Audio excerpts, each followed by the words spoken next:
Hello friends, तो आज की इस वीडियो में हम लोग बात करेंगे प्रकाश का परावर्तन तथा अपवर्तन।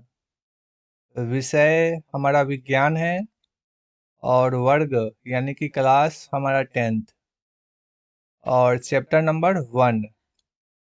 और आज की इस वीडियो में इसका हम ऑब्जेक्टिव क्वेश्चन को समझने का प्रयास करेंगे और इस चैप्टर से टोटल हम लोग 80 ऑब्जेक्टिव क्वेश्चन को समझेंगे। अगर इसका आपको पीडीएफ चाहिए तो दोस्त मेरे आप इस नंबर पे आप व्हाट्सअप कर सकते हैं 93 34 46 23 27। अब चलते हैं इसका पहला नंबर क्वेश्चन। तो दोस्त मेरे प्रकाश की गति निर्वात में होती है। ऑप्शन नंबर ए 3 × 10⁸ मीटर पर second. Option number B 3 × 10⁶ metre पर second. Option number C 3 × 10⁵ kilometre पर सेकेंड। ऑप्शन नंबर डी दोनों ए और सी। तो इसके लिए मिलता है आपको मात्र 10 सेकेंड। जल्दी से सोचिए और इसका राइट आंसर कमेंट कीजिए।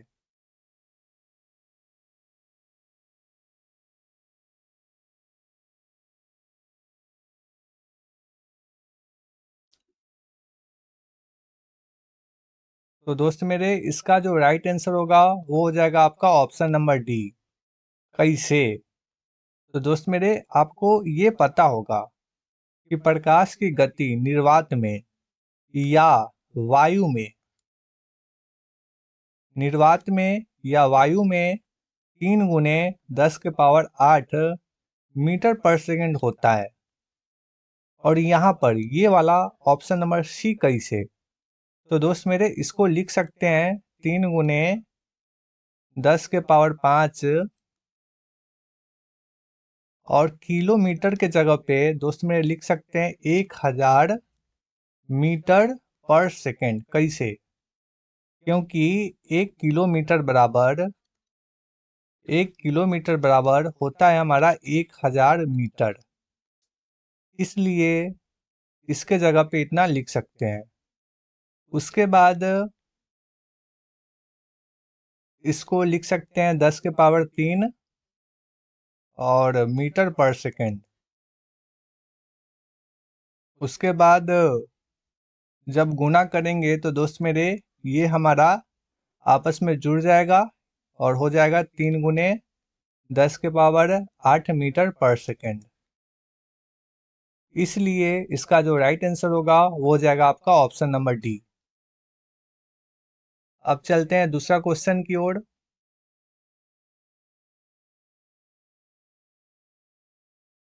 प्रकाश सीधी रेखा में चलता है क्योंकि। ऑप्शन नंबर ए इसका द्रव्यमान नहीं होता, द्रव्यमान यानी कि मास। इसकी तरंग दैर्घ्य छोटी होती है। और ऑप्शन नंबर सी यह बहुत तेज होता है। ऑप्शन नंबर डी यह तरंग नहीं है। इसके लिए मिलता है आपको मात्र 10 सेकेंड। जल्दी से आप लोग इसका राइट आंसर कमेंट कीजिए।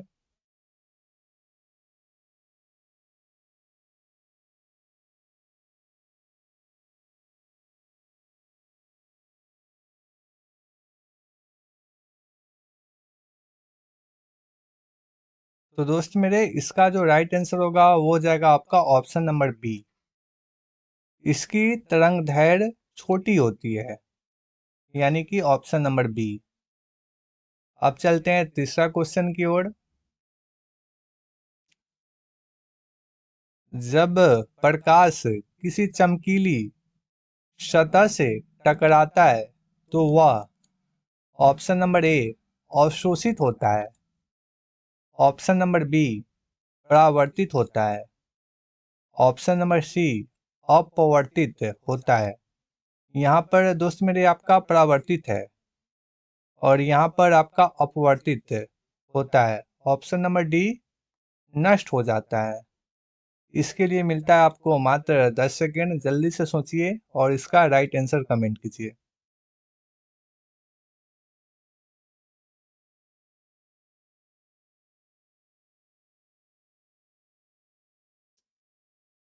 तो दोस्त मेरे, इसका जो राइट आंसर होगा वो हो जाएगा आपका ऑप्शन नंबर बी, परावर्तित होता है। कैसे?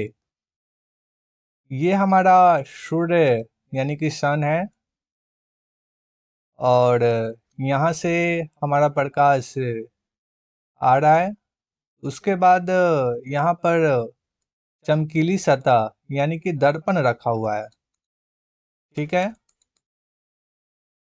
उसके बाद इससे जब टकराएगा तो दोस्त मेरे वापस लौट जाएगा, यानी कि परावर्तित हो जाएगा। इसलिए इसका राइट आंसर होगा ऑप्शन नंबर बी। अब चलते हैं अगला क्वेश्चन की ओर।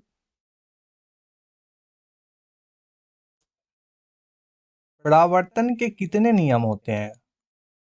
ऑप्शन नंबर एक, ऑप्शन नंबर बी दो, ऑप्शन नंबर सी तीन, ऑप्शन नंबर डी चार। इसके लिए मिलता है मात्र आपको 5 सेकेंड। छोटा क्वेश्चन है, मात्र हर किसी को याद होगा।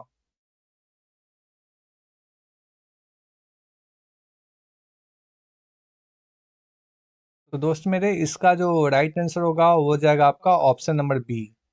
परावर्तन के कितने नियम होते हैं? तो दो नियम होते हैं। अब चलते हैं अगला क्वेश्चन। 5 नंबर, पहला परावर्तन नियम क्या है? ऑप्शन नंबर ए, आपतन किरण, परावर्तित किरण और अभिलंब एक ही तल में होते हैं। ऑप्शन नंबर बी, आगमन कोण बराबर परावर्तन कोण। ऑप्शन नंबर सी, दोनों बराबर होते हैं। ऑप्शन नंबर डी, कोई नहीं। इसके लिए मिलता है आपको मात्र 10 सेकेंड। जल्दी से सोचिए और इसका राइट आंसर कमेंट कीजिए।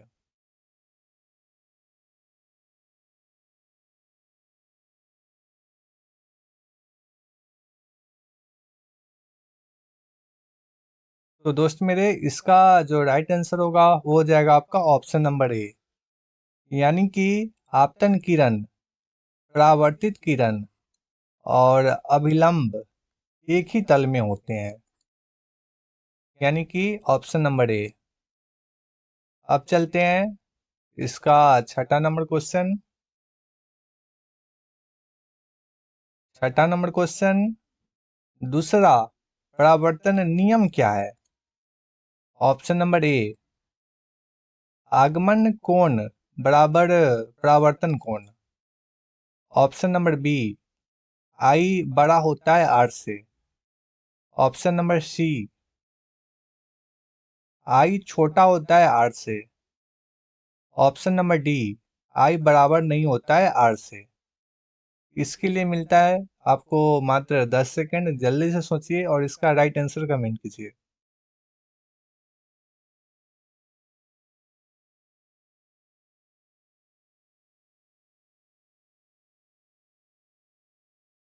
तो दोस्त मेरे, इसका जो राइट आंसर होगा वो हो जाएगा आपका ऑप्शन नंबर ए, आगमन कोण और परावर्तन कोण बराबर होता है। यानी आने वाला किरण को आगमन कोण कहते हैं, जितना कोण यानी एंगल से बनता है उसे कोण यानी आगमन कोण कहते हैं। और जितना डिग्री से रिटर्न जाता है दोस्त मेरे, उसको परावर्तन कोण कहते हैं। और दोनों आपस में बराबर होता है, ठीक है। और ये रहा हमारा 7वां नंबर क्वेश्चन। समतल दर्पण में प्रतिबिंब कैसा होता है? ऑप्शन नंबर ए, आभासी और समान आकार का। ऑप्शन नंबर बी, वास्तविक और उल्टा। ऑप्शन नंबर सी, छोटा। और ऑप्शन नंबर डी, बड़ा। इसके लिए मिलता है मात्र आपको 10 सेकेंड।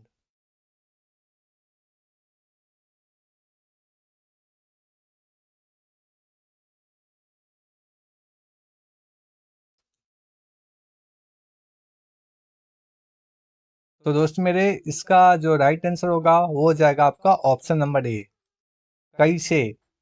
समतल दर्पण जो प्रतिबिंब बनाता है दोस्त मेरे, वो आभासी यानी कि काल्पनिक। आभासी, एक मिनट, पेन शायद नहीं दिख रहा होगा। आभासी यानी कि काल्पनिक और समान आकार का। कैसा बनाता है? आभासी यानी कि काल्पनिक और समान आकार का। इसलिए इसका राइट आंसर ऑप्शन नंबर ए। और ये रहा हमारा 8वां नंबर क्वेश्चन। अवतल दर्पण का उदाहरण। ऑप्शन नंबर ए अभिसारी दर्पण, ऑप्शन नंबर बी अपसारी दर्पण, ऑप्शन नंबर सी समतल दर्पण, ऑप्शन नंबर डी कोई नहीं। इसके लिए मिलता है मात्र आपको 10 सेकंड। जल्दी से सोचिए और इसका राइट आंसर कमेंट कीजिए।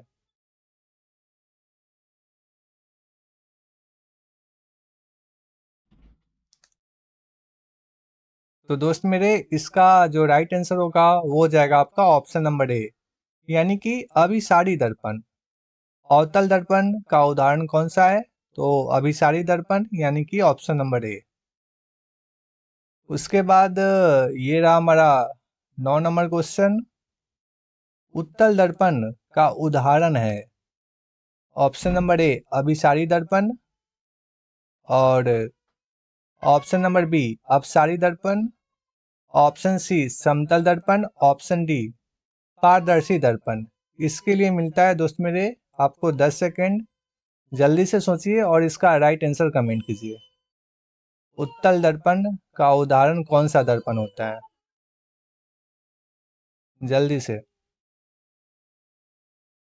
तो दोस्त मेरे, अवतल दर्पण का उदाहरण अभिसारी दर्पण होता है, और उत्तल दर्पण का उदाहरण हमारा अपसारी दर्पण होता है, यानी कि ऑप्शन नंबर बी। ये रहा हमारा 10वां नंबर क्वेश्चन। अवतल दर्पण का उपयोग कहाँ होता है? Option number A saving mirror, option number B car का side mirror, option number C camera, option number D सजावट। इसके लिए मिलता है आपको 10 सेकंड। जल्दी से सोचिए और इसका राइट आंसर कमेंट कीजिए।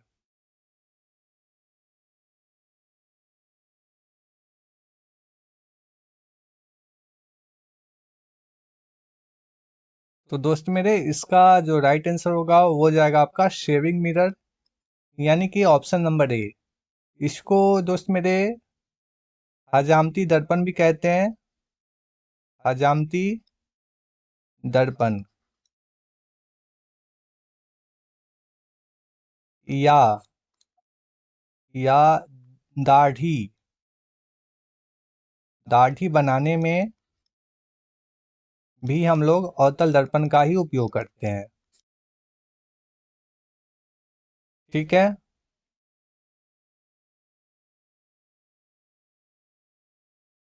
ये रहा हमारा 11 नंबर क्वेश्चन। उत्तल दर्पण का उपयोग कहाँ होता है?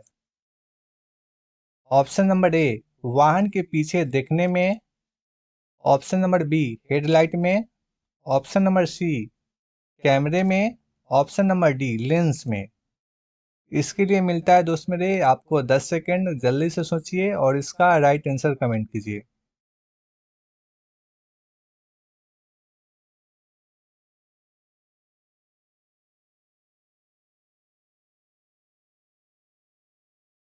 तो दोस्त मेरे, इसका जो राइट आंसर होगा वो हो जाएगा आपका ऑप्शन नंबर ए। वाहन के पीछे देखने में हम लोग उत्तल दर्पण का उपयोग करते हैं। ये रहा हमारा 12 नंबर क्वेश्चन। दर्पण का केंद्र क्या कहलाता है? ऑप्शन नंबर ए ध्रुव, ऑप्शन नंबर बी केंद्र, और ऑप्शन नंबर सी हमारा फोकस, और ऑप्शन नंबर डी हमारा अभिलंब। इसके लिए भी आपको सेम कंडीशन फिर से मिलता है 10 सेकंड। जल्दी से सोचिए और इसका राइट आंसर कमेंट कीजिए।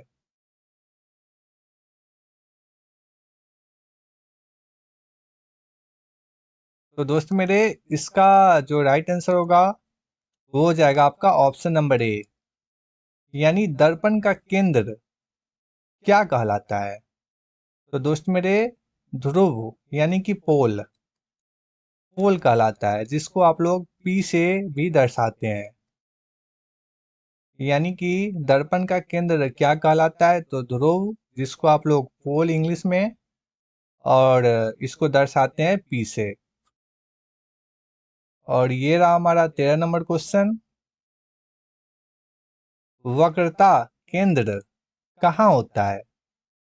ऑप्शन नंबर ए, गोलाकार के केंद्र पर। और ऑप्शन नंबर बी, ध्रुव पर। और ऑप्शन नंबर सी, फोकस पर। ऑप्शन नंबर डी, किसी बिंदु पर। इसके लिए भी सेम कंडीशन, फिर से मिलता है आपको 10 सेकंड, जल्दी से सोचिए और इसका राइट आंसर कमेंट कीजिए।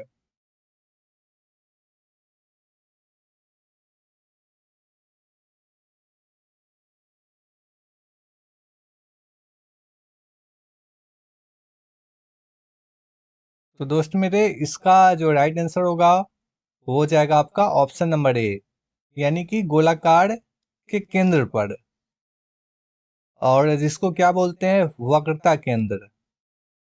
और इसका राइट जो आंसर होगा वो हो जाएगा आपका ऑप्शन नंबर ए।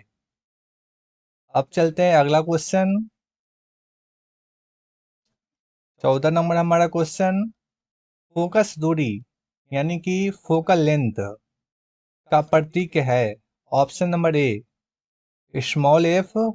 Option number B, capital F. Option number C, P. और option number D, capital C. इसके लिए मिलता है दोस्त मेरे, फिर से वही कंडीशन, 10 सेकंड, जल्दी से सोचिए और इसका राइट आंसर कमेंट कीजिए।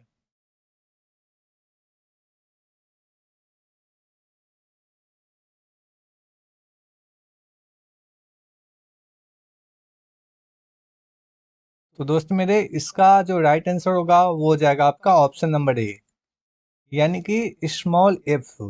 फोकस दूरी यानी कि फोकल लेंथ का प्रतीक क्या है? तो दोस्त मेरे, स्मॉल एफ, यानी कि ये हो जाएगा आपका राइट आंसर। फिर से चलते हैं अगले क्वेश्चन की ओर। हमारा कॉमन आंसर आ रहा है, यानी कि ऑप्शन नंबर ए। सब में ऑप्शन नंबर ए। यहाँ पर ऑप्शन नंबर बी। यानी अधिकतर जो आंसर आ रहा है हमारा, ऑप्शन नंबर ए ही आ रहा है। इसको सुधार करना होगा। चलिए चलते हैं अगला क्वेश्चन की ओर। 15 नंबर क्वेश्चन। यदि वस्तु वस्तु केंद्र पर रखी जाए तो प्रतिबिंब समान आकार का, छोटा, और ऑप्शन नंबर सी, बड़ा, और ऑप्शन नंबर डी, नहीं बनता। फिर से वही कंडीशन है, जल्दी से सोचिए।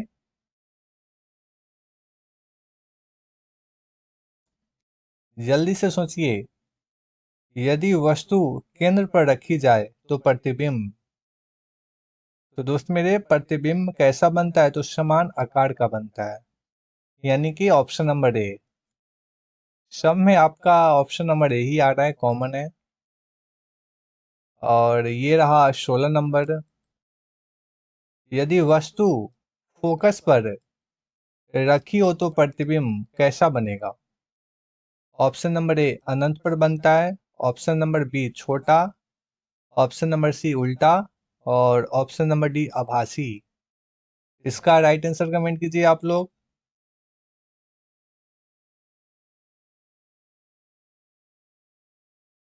तो दोस्त मेरे, इसका जो राइट आंसर होगा वो हो जाएगा आपका ऑप्शन नंबर ए। यानी सबका जो आंसर है वो यही है। टाइपिंग थोड़ा सा मिस्टेक हो चुका है, कोई बात नहीं, लेकिन क्वेश्चन जो है वो दमदार क्वेश्चन है। यदि वस्तु फोकस पर रखी हो तो प्रतिबिंब अनंत पर बनता है। ठीक है। और 17 नंबर क्वेश्चन। यदि वस्तु फोकस और ध्रुव के बीच हो तो प्रतिबिंब कहाँ बनता है? इसका भी राइट आंसर होगा आपका ऑप्शन नंबर ए, आभासी और बड़ा। और ये दर्पण सूत्र, इसका भी ऑप्शन नंबर ए 1/f इक्वल का 1/v प्लस 1/u। और 19 नंबर क्वेश्चन, वक्रता की त्रिज्या होती है, तो दोस्त मेरे इसका जो राइट आंसर होगा इसका भी ऑप्शन नंबर ए। और ये रहा 20 नंबर क्वेश्चन, उत्तल दर्पण से बनने वाला प्रतिबिंब कैसा होता है? इसका भी दोस्त मेरे ऑप्शन नंबर ए ही होगा, यानी आभासी और छोटा। ठीक है, यानी आज की इस वीडियो में दोस्त मेरे हमारा जो कॉमन आंसर था अधिकतर ऑप्शन नंबर ए ही था, अगर आपने ध्यान से नोटिस किया हो तो। सब में ऑप्शन नंबर ए, गजब बात है। अधिकतर गलती से शायद हमारा एक 9 नंबर में ऑप्शन नंबर बी है, और यहाँ पर भी सेम कुछ तो गड़बड़ है। कोई बात नहीं, अगली बार से जब भी क्वेश्चन लेके आएंगे तो एक बार रीचेक अच्छी तरीके से कर लेंगे ताकि आपको दिक्कत ना हो। फिर भी कोई बात नहीं, आज की इस वीडियो में इतना ही, फिर मिलते हैं अगली वीडियो में।